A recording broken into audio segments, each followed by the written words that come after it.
Hallelujah, യേശുവേ നന്ദി, യേശുവേ സ്തുതി.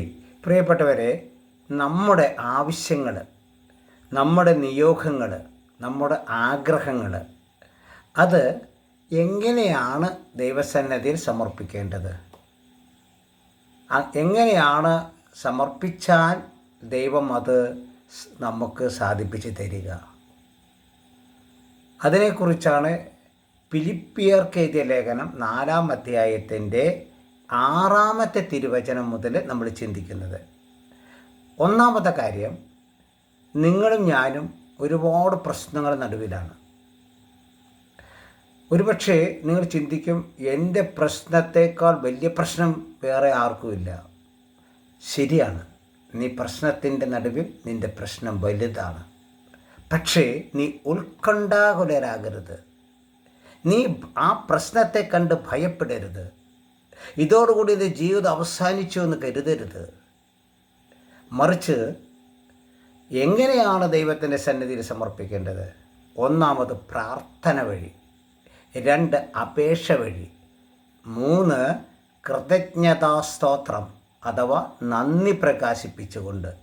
ഈ 3 വഴികളിലൂടെ ആണ് ഒരു വ്യക്തിയുടെ അപേക്ഷകളും യാചനകളും ദൈവസന്നിധിയിൽ സമർപ്പിക്കേണ്ടത്. പ്രാർത്ഥന വഴി, അപേക്ഷ വഴി, അതുപോലെ തന്നെ കൃതജ്ഞത വഴി നിങ്ങളുടെ യാചനകൾ ദൈവസന്നിധിയിൽ സമർപ്പിക്കണം. പ്രാർത്ഥന പറയുമ്പോൾ ദൈവസന്നിധിയിൽ നമ്മൾ അർപ്പിക്കുന്ന വിശ്വാസപരമായ രീതിയിൽ നമ്മളൊരു കാര്യം ദൈവത്തോട് പറഞ്ഞാൽ ദൈവം അത് സാധിപ്പിച്ച് തരും എന്നുള്ള ഉറച്ച വിശ്വാസത്തോടു കൂടിയുള്ള സമീപനമാണ് ഈ പ്രാർത്ഥനയിലൂടെ വേണ്ടത്. 2, നിങ്ങളൊരു ഗവൺമെൻറ് ഓഫീസിൽ പോയി കഴിഞ്ഞാൽ നിങ്ങളുടെ ആവശ്യങ്ങൾ പറഞ്ഞാൽ ആ ഗവൺമെൻറ് ഉദ്യോഗസ്ഥൻ പറയും, ഒരു വെള്ള പേപ്പറിൽ അല്ലെങ്കിൽ സ്റ്റാമ്പ് ഒട്ടിച്ച് നിങ്ങൾ അപേക്ഷ എഴുതി ഈ ഓഫീസിൽ സമർപ്പിക്കുക. അത് വായിച്ച് അതിൻ്റെ ഉത്തരം ഞങ്ങൾ പിന്നീട് തരും. എന്നതുപോലെ നിങ്ങളുടെ ആവശ്യങ്ങൾ, നിങ്ങളുടെ ആഗ്രഹങ്ങൾ, നിങ്ങളുടെ വേദനകൾ ഒരു പേപ്പറിൽ എഴുതി വിശ്വാസത്തോടെ യേശു ക്രിസ്തുവിൻ്റെ കുരിശിൻ ചുവട്ടിൽ സമർപ്പിക്കുക. എന്നിട്ട് പറയുക, കർത്താവേ, ഇതെൻ്റെ ആഗ്രഹമാണ്, എൻ്റെ യാചനയാണ്, എൻ്റെ അപേക്ഷയാണ്, ഇത് നീ സാധിപ്പിച്ച് തരും. 3-ാമത്തെ കാര്യം, കൃതജ്ഞത പറയുക. കഴിഞ്ഞ നാൾ വരെ ദൈവം എന്തെല്ലാം നന്മകൾ നൽകിയിട്ടുണ്ട് അതിനെല്ലാം ഓർത്ത് ഉറക്കെ നന്ദി പറയുക. നീ ദൈവസന്നിധിയിൽ ഇരിക്കുമ്പോൾ നന്ദി പറയുക. അല്ലെങ്കിൽ ദൈവത്തിൻ്റെ മുഖത്ത് നോക്കി നന്ദി പറയുക. കർത്താവേ നന്ദി, ഇന്ന് സാധിച്ചത് നന്ദി എന്ന് പറയുക. ഇനി നടക്കാൻ പോകുന്ന നീ എഴുതിയ അപേക്ഷയുണ്ടല്ലോ, ആ അപേക്ഷയ്ക്ക് ദൈവം ഉത്തരം നൽകി എന്നുള്ളത് മുൻകൂട്ടി കാണുക. വിശ്വാസപരമായി മുൻകൂട്ടി കാണുക. ഒരു കാര്യം സാധിച്ച് കിട്ടുന്നതിന് മുമ്പ് സാധിച്ചു കിട്ടി എന്നുള്ളതാണ് വിശ്വാസം. Praise the Lord.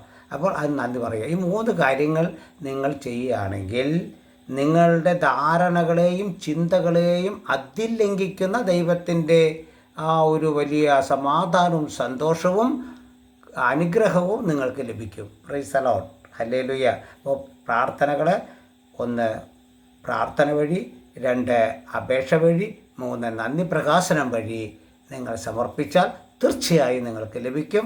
അതിനായി ദൈവം നിങ്ങളെ അനുഗ്രഹിക്കട്ടെ എന്ന് പ്രാർത്ഥിക്കുന്നു. യേശുവേ നന്ദി, യേശുവേ സ്തുതി. ഹല്ലേലൂയ. യേശുവേ നന്ദി.